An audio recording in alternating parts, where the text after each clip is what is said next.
UT Jammu Kashmir में DRDO 500 बिस्तरों की क्षमता वाले 2 कोविड अस्पताल तैयार करेगा। केंद्रीय गृह सचिव अजय भल्ला ने इन अस्पतालों के निर्माण को लेकर समीक्षा की। इसमें एक अस्पताल जम्मू और एक अस्पताल श्रीनगर में बनाया जाएगा। अभी तक जो भी स्वास्थ्य सुविधाएं हैं, उनसे मरीजों की देखभाल और उपचार किया जा रहा है, लेकिन अगर इसी तरह स्थिति रहती है तो आने वाले दिनों में प्रदेश के अस्पतालों में मरीजों के लिए बिस्तर कम हो सकते हैं। जम्मू शहर में मच्छरों की भरमार को रोकने के लिए फॉगिंग व थर्मल स्प्रे का शेड्यूल तैयार किया गया है। इसके तहत शहर के सभी वार्डों में ये अभियान चलेगा, ताकि आने वाले दिनों में मलेरिया, डेंगू जैसी बीमारी से लोगों को बचाया जा सके। वहीं कोरोना के मद्देनजर सार्वजनिक स्थलों, कंटेनमेंट जोन्स में सैनिटाइजेशन की प्रक्रिया भी शुरू कर दी गई है। कश्मीर घाटी के बांदीपुरा में किसानों के लिए एक ट्रेनिंग कम अवेयरनेस कार्यक्रम का आयोजन किया गया। इस कार्यक्रम का मुख्य उद्देश्य हेरिटेज राइस, मुश्के बज्जी की खेती करना है। इस कार्यक्रम में बड़ी संख्या में किसानों ने शिरकत की।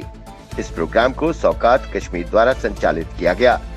केंद्र की स्कीम NICRA और KVK बांदीपुरा द्वारा संयुक्त रूप से इसे आयोजित किया गया। जिला रामबन के बनिहाल के तातनीहल गांव के स्थानीय निवासियों को इलाके में निर्माणाधीन रेलवे टनल से बड़ा खतरा उत्पन्न हो गया है। स्थानीय लोगों ने कहा कि रेलवे टनल के अंदर भारी ब्लास्टिंग के कारण T74 टनल का एक हिस्सा ढह गया और लगभग 30 से 40 घरों में दरारें आ गईं। घर गिरने की कगार पर हैं। उन्होंने कहा कि रेलवे प्रशासन व स्थानीय प्रशासन कोई सुध नहीं ले रहा है। उन्होंने कहा कि हम और हमारा परिवार व गांव अपने घरों में असुरक्षित हैं। जम्मू कश्मीर में कोरोना संक्रमण की हालत चिंताजनक होती जा रही है। बीते बुधवार को प्रदेश में 3023 कोरोना के नए मामले सामने आए, जिसमें से 2034 नए मामले तो कश्मीर संभाग से हैं। पिछले 24 घंटे में प्रदेश में 30 लोगों की मौत हो गई, जिसमें 18 मरीज कश्मीर से तो 12 जम्मू संभाग के हैं। वहीं प्रदेश में कोरोना संक्रमण की बढ़ती रफ्तार पर काबू पाने के लिए यूटी जम्मू कश्मीर सरकार ने लॉकडाउन का ऐलान कर दिया है, जो कि आज शाम 7 बजे से लेकर सोमवार सुबह 7 बजे तक जारी रहेगा। लॉकडाउन के दायरे में प्रदेश के 11 जिलों को रखा गया है। देश भर में कोरोना की स्थिति भयावह हो गई है। संक्रमितों का आंकड़ा और मौतों का आंकड़ा लगातार बढ़ रहा है।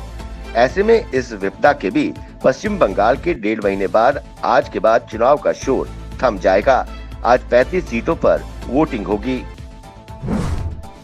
कोरोना के बढ़ते मामलों को देखते हुए जम्मू में कॉर्पोरेटर अमित गुप्ता, जीएमसी के हेल्थ ऑफिसर संयुक्ता सूदन, पार्षद गौरव चोपड़ा द्वारा शहर के जीवल चौक के वार्ड नंबर 19 में सैनिटाइजेशन का कार्य शुरू किया गया।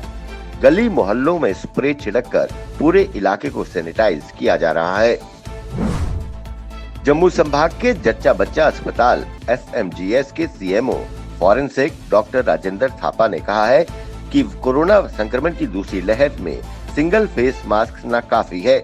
3 लेयर मास्क में भी पूरी तरह से सुरक्षा नहीं है। ऐसे में 3 लेयर वाले 2 मास्क पहनना जरूरी हो गया है। इसके अलावा कोरोना आंखों के माध्यम से भी हो रहा है। इससे बचने के लिए आंखों पर चश्मा लगाकर घर से बाहर निकलें। जम्मू संभाग की धर्मनगरी कटरा में मां वैष्णो देवी दरबार में कोरोना के बढ़ते प्रकोप से सन्नाटा छा गया है। सड़कें और दरबार के ट्रैक और रास्ते श्रद्धालुओं के बगैर सूने पड़ गए हैं। श्रद्धालुओं की कमी से 5000 से अधिक घोड़े और पिट्ठू वाले अपने अपने घरों को लौट गए हैं। होटल, रेस्टोरेंट, प्रसाद के कारोबारियों को करोड़ों का नुकसान हो रहा है। कटरा में 7000 के करीब होटल और रेस्टोरेंट हैं। इन दिनों लगभग सभी खाली पड़े हैं। जम्मू कश्मीर प्रशासन ने दावा किया है कि जम्मू कश्मीर में अस्पतालों में अभी ऑक्सीजन की कोई कमी नहीं है। पर्याप्त मात्रा में ऑक्सीजन की सप्लाई हो रही है। हालांकि सरकार के दावों के बीच अस्पतालों में ऑक्सीजन की मांग बढ़ती जा रही है।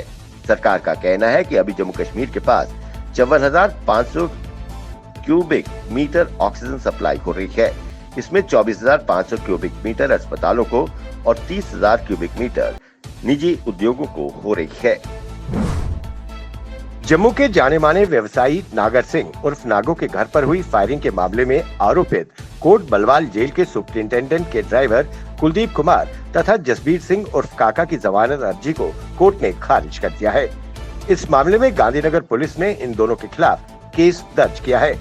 सिटी जज जम्मू ने दोनों की जमानत अर्जी को खारिज करते हुए कहा कि इस मामले की जांच प्रारंभिक दौर में है और ऐसे में आरोपियों को जमानत पर रिहा करने से केस की जांच प्रभावित हो सकती है।